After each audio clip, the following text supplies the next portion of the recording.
Assalamualaikum warahmatullahi wabarakatuh. Perkenalkan kami dari kelompok 14, di mana kelompok kami akan mempresentasikan atau memaparkan materi mengenai analisis regresi.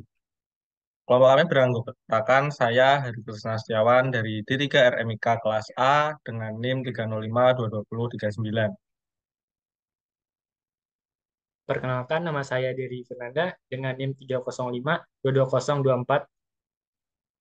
Kenalkan, nama saya Alvin Chandra Gus Purnama, NIM 305220006. Perkenalkan, nama saya Artiawana Nugra Putri dengan NIM 305 22016. Dan saya Alisa Triana Kamila Putri dengan NIM 305 22031. Baik, karena sudah memperkenalkan diri masing-masing, maka kelompok kami akan memaparkan materi yang tadi sudah saya sebutkan. Untuk pemaparan materi pertama akan disajikan oleh anggota saya, yaitu Artia Wanda.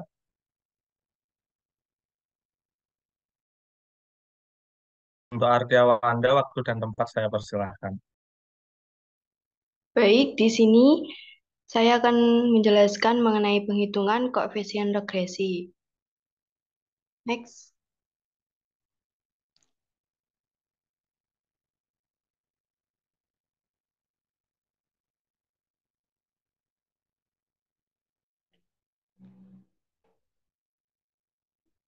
Outline pembahasan. Yang pertama ada pengertian koefisien regresi. Yang kedua, jenis analisis regresi. Yang ketiga, fungsi analisis regresi. Yang keempat, persamaan regresi linear sederhana. Yang kelima, persamaan regresi berganda. Dan yang keenam, persamaan regresi logistik.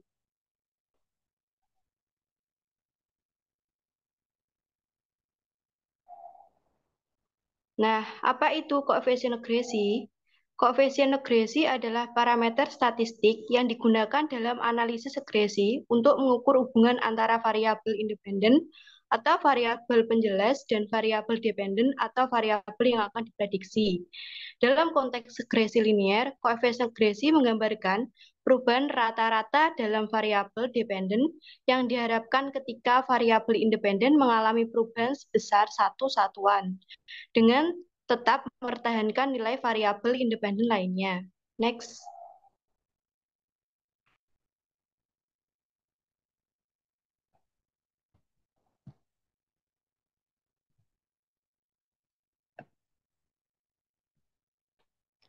Nah, di sini ada jenis analisis regresi. Yang pertama ada regresi linear sederhana, yaitu melibatkan analisis hubungan antara satu variabel dependen dan independen.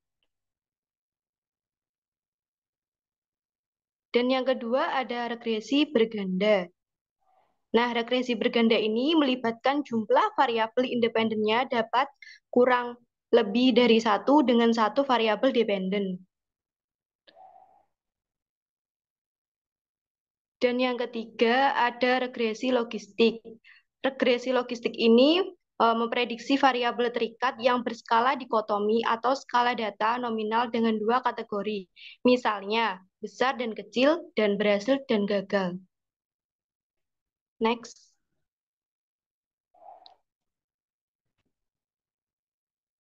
Di sini fungsi analisis regresi sendiri untuk meramalkan pengaruh variabel prediktor terhadap variabel kriterium atau untuk membuktikan ada atau tidaknya hubungan fungsional antara variabel bebas atau X dengan sebuah variabel terikat atau Y. Next. Selanjutnya akan dijelaskan oleh rekan saya Dery Fernanda, waktu dan tempat dipersilahkan. Baik, yang selanjutnya, persamaan regresi linear sederhana. Persamaan regresi linear sederhana adalah model matematis yang digunakan untuk menggambarkan hubungan linear antara dua variabel, yaitu variabel independen, yaitu X, dan variabel dependen, yaitu Y. Persamaan ini dapat digunakan untuk memprediksi nilai variabel dependen berdasarkan nilai independen. Bentuk persamaan regresi tersebut sering dibaca sebagai regresi X atas Y, koefisien arah regresi linear dinyatakan dengan huruf B yang juga menyatakan perubahan rata-rata variabel Y untuk setiap variabel X sebesar 1 bagian. Secara umum, persamaan regresi linear sederhana ditulis sebagai Y sama dengan A ditambah BX. Dengan keterangan Y adalah variabel terikat dan Y variabel bebas, A variabel konstan, dan B koefisiensi arah regresi linear. Di mana untuk mencari A dan B dengan menggunakan rumus sebagai berikut, yaitu A sama dengan sigma Y dikali sigma X kuadrat. Kemudian dikurangi dengan sigma X dikali sigma XY per N sigma X kuadrat dikurangi sigma XY. Dan untuk mencari B, digunakan rumus N sigma XY dikurangi sigma X dikali sigma Y per N sigma X kuadrat dikurang sigma X.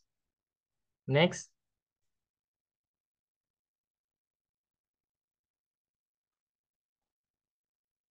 Kemudian berikut ini merupakan contoh soal. Sebuah perusahaan batik ingin mengetahui hubungan fungsional antara biaya produksi dengan jumlah produksi. Nilai data mengenai besarnya biaya produksi Y dan jumlah yang produksi X dapat dilihat dalam tabel berikut. Dapat dilihat biaya produksi yaitu Y dan kemudian jumlah yaitu X. Untuk selanjutnya akan dijelaskan oleh rekan saya. Baik, jadi selanjutnya kita masuk ke perhitungan. Jadi untuk masuk ke rumusnya, kita membutuhkan bantuan tabel seperti yang ada pada slide. Tabel ini untuk mencari XY, kemudian X kuadrat, dan juga Y kuadrat. Jadi langsung saja kita masuk ke rumus. Yang pertama kita mencari B. Rumusnya yaitu N, sigma XY min sigma X kali sigma Y. Dibagi N, sigma X kuadrat min sigma X dikuadratkan.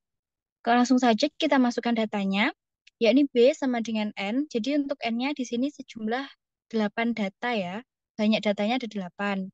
Kemudian untuk sigma XY-nya dapat diketahui dalam tabel yaitu 15.032 min sigma X yaitu 192 dikali sigma Y yaitu 608. Dibagi tadi banyak datanya 8.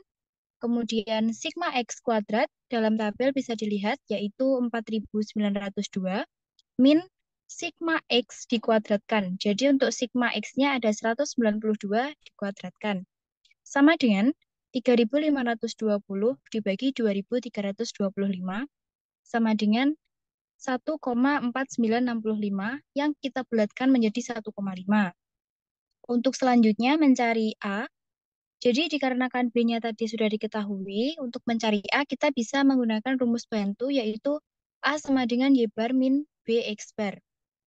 Kemudian jadikan untuk Y bar dan X bar-nya belum diketahui, maka kita bisa mencari menggunakan rumus yang di samping itu, yaitu Y bar sama dengan sigma Y dibagi N, kemudian untuk X bar-nya sama dengan sigma X per N. Kita masukkan saja datanya. Untuk yang pertama kita mencari Y bar sama dengan sigma Y per N. Jadi untuk sigma Y-nya dalam tabel tertulis 608, maka tulis saja 608 dibagi banyak data. Tadi banyak datanya ada 8 ya. Jadi 608 dibagi 8 sama dengan 76. Kemudian yang kedua kita mencari X bar menggunakan rumus sigma X per N. Jadi sigma X-nya 192 dibagi banyak datanya 8 sama dengan 24. Kemudian Y bar dan X bar yang sudah diketahui kita substitusikan kembali kepada rumus A sama dengan Y bar min BX bar. Maka A sama dengan 76 dikurangi 1,5 dikali 24 sama dengan A sama dengan 40. Maka persamaan regresinya dapat diketahui YC sama dengan 40 plus 1,5X. Jadi untuk YC-nya ini, kenapa menggunakan YC? Jadi YC merupakan nilai yang diperkirakan untuk variabel dependen atau variabel X-nya. Seperti itu. Baik, untuk slide selanjutnya akan dijelaskan oleh rekan saya, Alvin.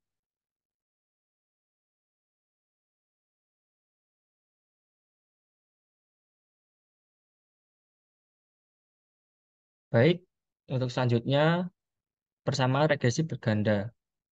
Untuk persamaan regresi berganda memiliki rumus Y sama dengan A ditambah B1 kali X1 ditambah B2 kali X2. Untuk keterangannya, Y merupakan variabel terikat atau variabel responden. Untuk X merupakan variabel bebas atau variabel prediktor.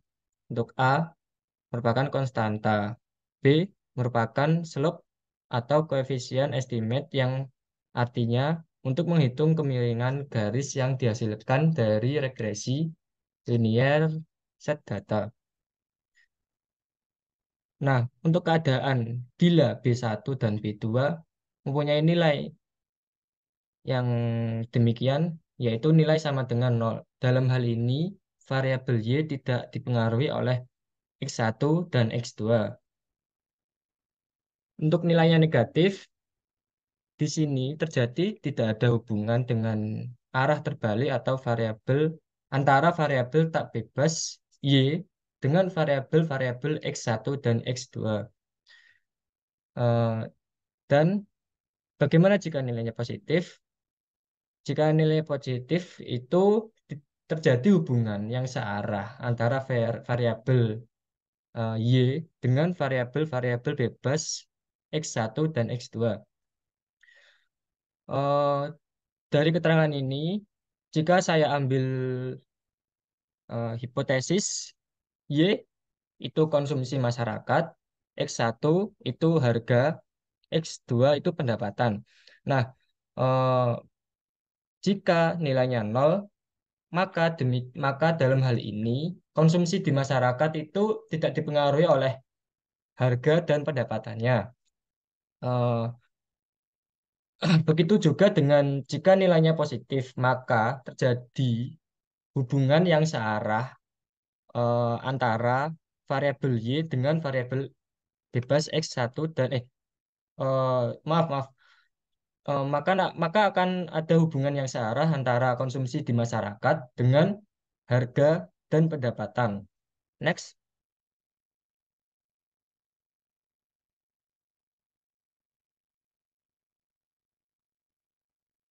Eh, next.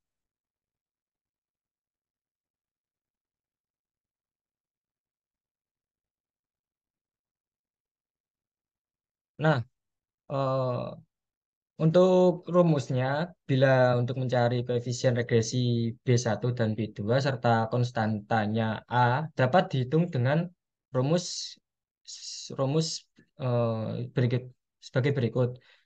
Untuk A, untuk konstantanya A sama dengan sigma Y dikurangi B1 kali sigma X1 dikurangi B2 dikali sigma X2 dibagi N merupakan populasinya.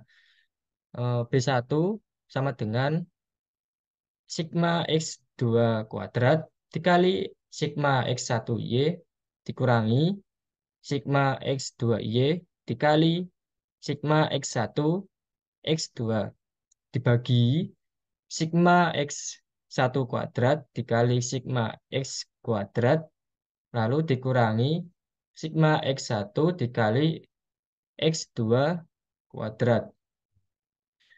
Untuk mencari B2, rumusnya ialah B2 sama dengan sigma X1 kuadrat dikali sigma X2Y dikurangi sigma X1Y dikali sigma X1 X2 dibagi sigma X1 kuadrat kali sigma X2 kuadrat dikurangi sigma X1 dikali X2 kuadrat.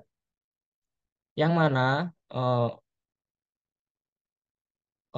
untuk keterangan yang selanjutnya itu untuk itu merupakan rumus untuk menghitung variabel-variabel dari rumus regresi B1 dan B2 serta konstanta A. Yang mana untuk mempermudah untuk mencari nilai variabel dari rumus yang sebelumnya. Next.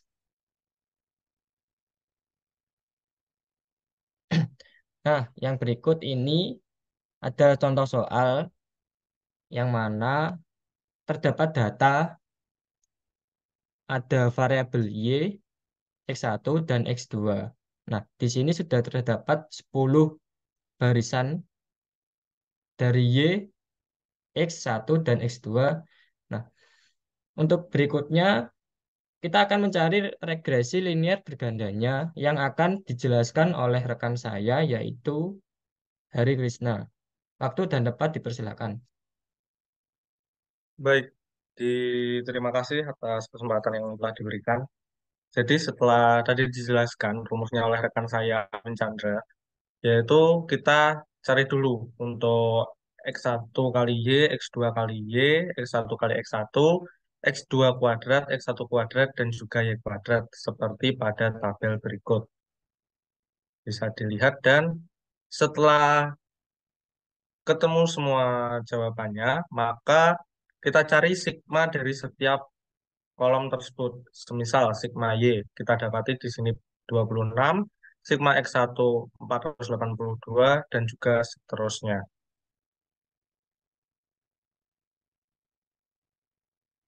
Berikutnya, kita akan masukkan setiap angka yang sudah kita dapatkan di tabel itu tadi ke dalam rumus yang sudah dijelaskan oleh rekan saya Alvin Chandra tadi. Sigma X1 kuadrat sama dengan sigma X1 kuadrat dikurangi sigma X1 dikuadratkan per N. Yaitu kita dapati sigma X1 kuadrat yaitu 23.696 dikurangi sigma X1 kuadrat, sigma X1 482 dikuadratkan per jumlah data, yaitu jumlah datanya ada 10. Dan kita dapatkan angka berupa 463,6.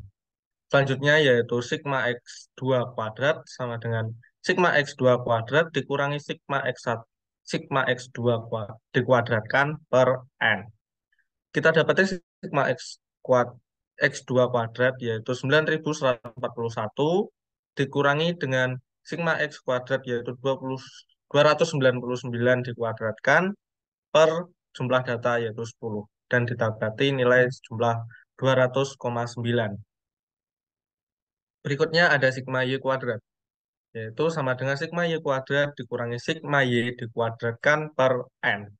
Sama dengan sigma Y kuadrat kita dapati yaitu 69 dikurangi sigma Y yaitu 26 dikuadratkan per 10 atau jumlah data. Dan kita dapatkan nilai sejumlah 1,4. Berikutnya ada sigma X1 kali Y sama dengan sigma X1Y min sigma X1 dikali sigma Y per N. Kita dapati yaitu 1310 dikurangi 482 dikali 26 per 10 yaitu jumlah data. Dan kita dapati nilai yaitu 56,8.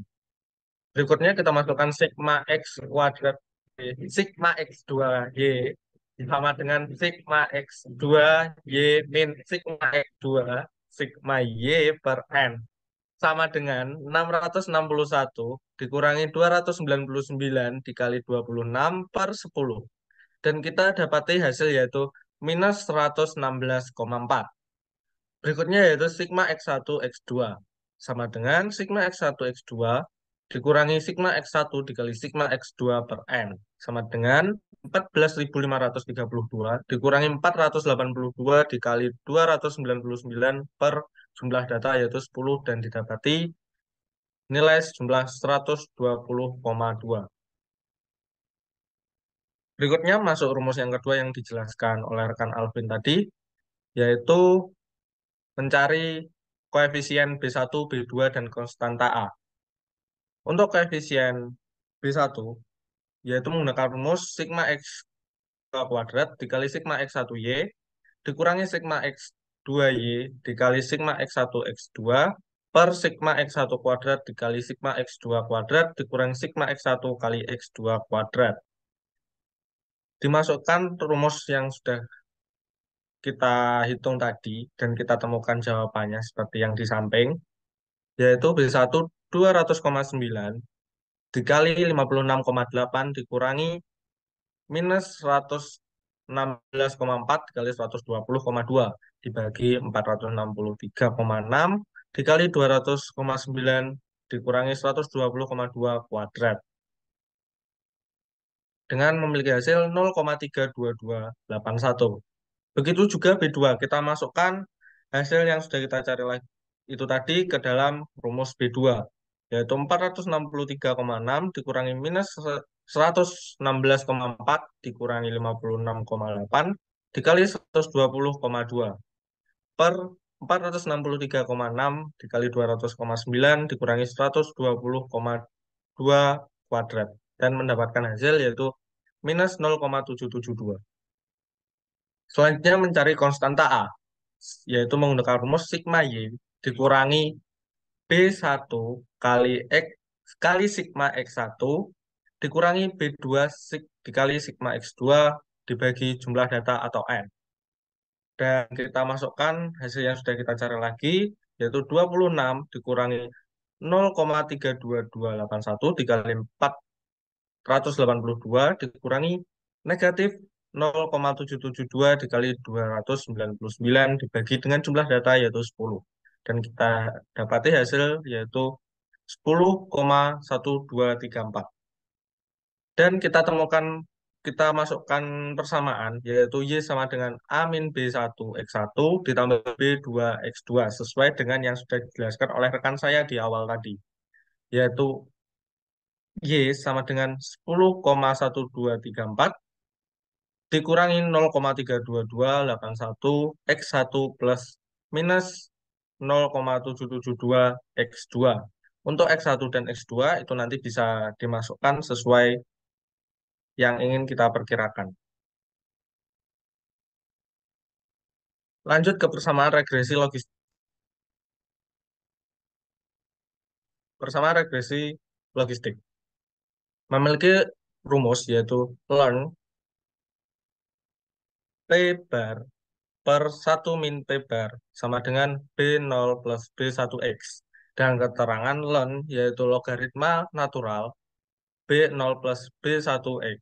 Persamaan yang biasa dikenal dalam regresi linear. Kemudian P aksen atau yang saya tadi P bar adalah probabilitas logistik yang didapat rumus sebagai berikut. P aksen sama dengan eksponen B0 plus B1X per 1 plus eksponen B0 plus B1X. Dan dapat disederhanakan untuk X-nya itu. Untuk eksponennya, kita bisa perumpamakan dengan huruf E. Atau kita variabelkan menjadi huruf E seperti keterangan berikut. Perlu diingat, eksponen merupakan kebalikan dari logaritma natural atau ln itu tadi. Sedangkan logaritma natural adalah bentuk logaritma, namun dengan nilai konstanta 2,718818284594 atau biasa dibulatkan menjadi 2,72. Mungkin pada kesempatan kali ini itu yang dapat kita paparkan dari kelompok kami. Wali taufik walidayah, mohon maaf bila ada kesalahan. Wassalamualaikum warahmatullahi wabarakatuh.